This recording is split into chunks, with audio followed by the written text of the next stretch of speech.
Hello my dear students, welcome back to my channel DPSC diaries. तो आज का हमारा टॉपिक है असेसमेंट। असेसमेंट क्या है, इसका मतलब समझेंगे, इसका क्या पर्पस होता है और क्या इसके प्रिंसिपल्स होते हैं। तो आइए स्टार्ट करते हैं। सबसे पहले हम इसका मतलब समझेंगे कि क्या होता है।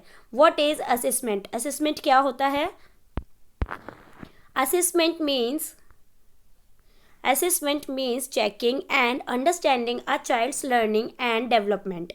It helps teachers know what the child has learned, what the child can do. Assessment का मतलब होता है कि बच्चा कितना सीख रहा है, कितना लर्न कर रहा है, बच्चे में डेवलपमेंट हो रहा है या नहीं हो रहा है, उस चीज़ का क्या करना, चेक करना, बच्चे में एसेस करना उस चीज़ का कि बच्चा कितना डेवलपमेंट कर रहा है और क्या सीख रहा है। तो ये होता है असेसमेंट का मतलब। ठीक है। इट हेल्प्स टीचर नो, मतलब ये टीचर को हेल्प करता है कि बच्चा कहाँ तक सीख गया है या कितनी उसको ज़रूरत है, कहाँ पे उसको ज़रूरत है और सिखाने की। What the child has learn, क्या चाइल्ड ने सीखा, ये भी पता चलता है असेसमेंट से। What the child can do, बच्चा क्या कर रहा है और क्या कर सकता है, असेसमेंट से इससे भी पता चलता है असेसमेंट करने से। Where the child needs help, बच्चे को कहाँ पे ज़रूरत है हेल्प की, कि कहाँ वो अटक रहा है या कोई चीज़ करने में उससे प्रॉब्लम आ रही है, तो टीचर कैसे उसे हेल्प कर सकता है, टीचर को ये चीज़ पता चलती है असेसमेंट करने से। नेक्स्ट है इन सिंपल वर्ड्स, इसको बोलेंगे कि assessment is a process of observing, collecting information and understanding a child's progress. Assessment क्या होता है, एक प्रोसेस होता है बच्चे को ऑब्जर्व करने का, इंफॉर्मेशन कलेक्ट करने का उसके बारे में, कि हमने किसी बच्चे को ऑब्जर्व किया, फिर उसको हमने नोटिस किया कि वो क्या कर रहा है क्या नहीं कर रहा है, एक एक चीज़ उसकी हमने इंफॉर्मेशन और ऑब्जर्व किया, जो भी छोटी छोटी एक्टिविटी करता है बच्चा उसको हमने समझा। अंडरस्टैंडिंग चाइल्ड्स प्रोग्रेस, उसकी प्रोग्रेस को समझेंगे और नोटिस करेंगे। इससे क्या होता है, बच्चे का असेसमेंट होता है और हमें पता चलता है कि बच्चे ने कितनी प्रोग्रेस की है। It is not just test और एग्ज़ाम, ये एक टेस्ट नहीं होता और ना ही कोई एग्ज़ाम होता है। In early childhood assessment happens through observation, activities, conversation, play and worksheets. अब इन अर्ली चाइल्डहुड, जो छोटे बच्चे होते हैं अर्ली चाइल्डहुड में, जैसे असेसमेंट करना होता है बच्चे को, तो कैसे करेंगे, थ्रू ऑब्जर्वेशन। बच्चे का जो छोटा बच्चा होता है उसको हम कैसे करते हैं, ऑब्जर्वेशन से असेसमेंट करते हैं, एक्टिविटीज़ से करते हैं, कॉन्वर्सेशन से करते हैं, बातचीत से करते हैं, प्ले खेल से करते हैं और वर्कशीट से करते हैं। ठीक है।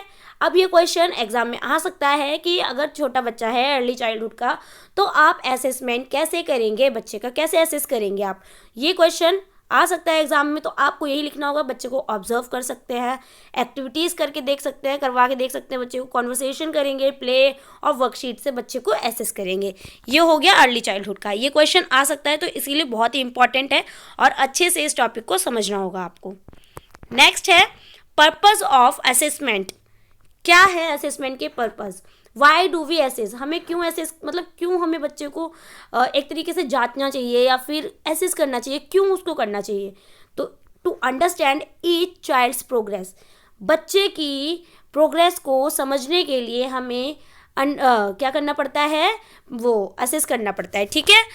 बच्चे की प्रोग्रेस कितनी हो रही है, कितनी नहीं हो रही है, बच्चे की हर एक एक्टिविटीज़ को नोटिस करना पड़ता है हमें, तब जाके हमें एसेस करना होता है और समझना होता है कि कहाँ बच्चे को कितनी प्रॉब्लम हो रही है, कितनी उसे नीड है, कहाँ पे हमें हेल्प करनी है। ठीक है, ये सब चीज़ें पता चलती हैं। Teachers get to know how well a child is learning, teacher को पता चलता है कि बच्चा कहाँ पे लर्न कर पा रहा है और कहाँ पे उसे प्रॉब्लम हो रही है, स्लो है बच्चा या एवरेज है और फास्ट है, इससे टीचर्स को पता चलता है एसेस करने से। ठीक है, कि बच्चा स्लो है या एवरेज स्टूडेंट है या फास्ट है।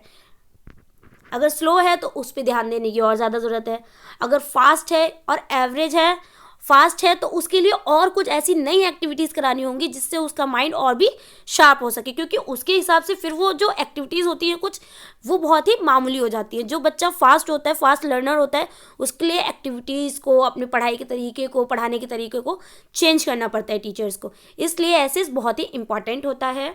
नेक्स्ट है to identify strength and weakness, बच्चे को आइडेंटिफाई कर सकें, उसकी स्ट्रेंथ को समझ सकें और उसकी वीकनेस को समझ सकें टीचर्स, इसलिए एसेस करना पड़ता है। Assessment shows what a child can do easily and where the child needs help, वही जो मैंने आपको बताया कि एसेस करने से बच्चे की वीकनेस पता चलती है, उसकी स्ट्रेंथ पता चलती है कि बच्चे को कहाँ पे हेल्प की ज़रूरत है और कहाँ पे नहीं है।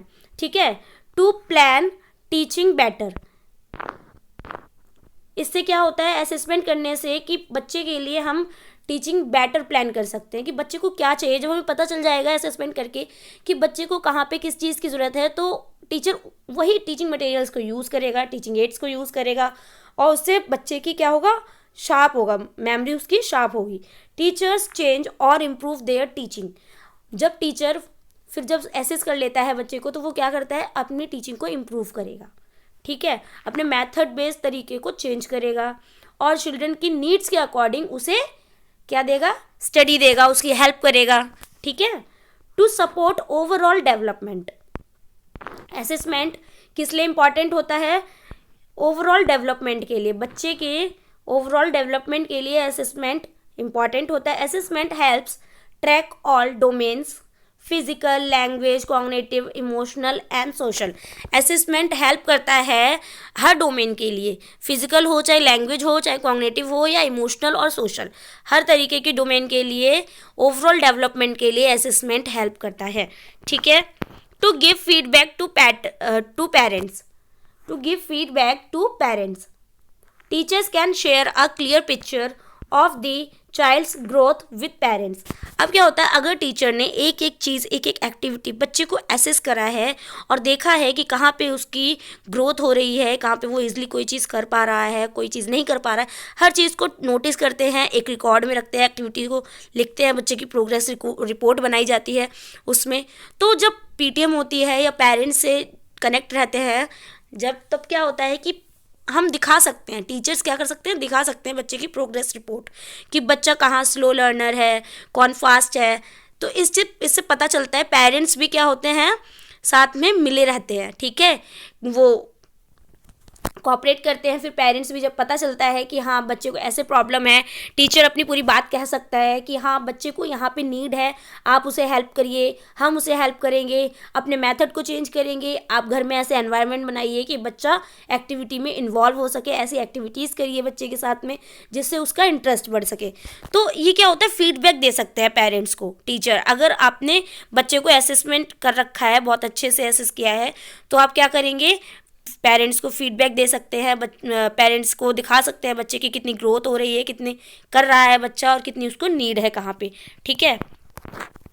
नेक्स्ट है to help children learn better, ये क्या करता है, हेल्प करता है, असेसमेंट हेल्प करता है बच्चे की लर्निंग बेटर करने के लिए। Assessment guides children and boost confidence when they see improvement, children को लर्न करने के लिए बहुत ही ज़्यादा असेसमेंट इम्पॉर्टेंट होता है। ये गाइड करता है कि कहाँ पे आपको इम्पॉर्टेंट, मतलब ये गाइड करता है, असेसमेंट से गाइड कर सकते हैं हम बच्चे को कि आप कैसे इस चीज़ में मतलब अपने आप को एक्टिव कर सकते हो, अच्छे से इम्प्रूवमेंट ला सकते हो। ठीक है, इसमें पता चलता है बच्चे को और बच्चे का कॉन्फिडेंस क्या होता है, बिल्ड होता है। ठीक है, तो असेसमेंट बहुत ही ज़्यादा इम्पॉर्टेंट होता है बच्चे के लिए।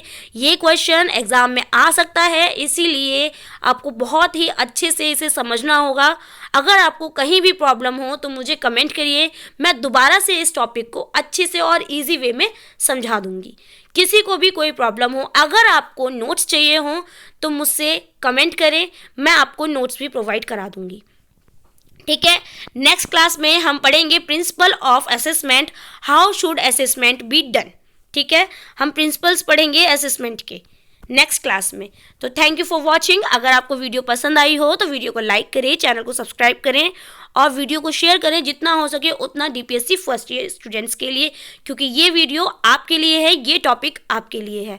एग्ज़ाम में टाइम नहीं है, अभी से प्रिपरेशन करेंगे तो आपका एग्ज़ाम बहुत ही अच्छा होगा और आप स्कोर कर सकेंगे। ठीक है, थैंक्स फॉर लिसनिंग।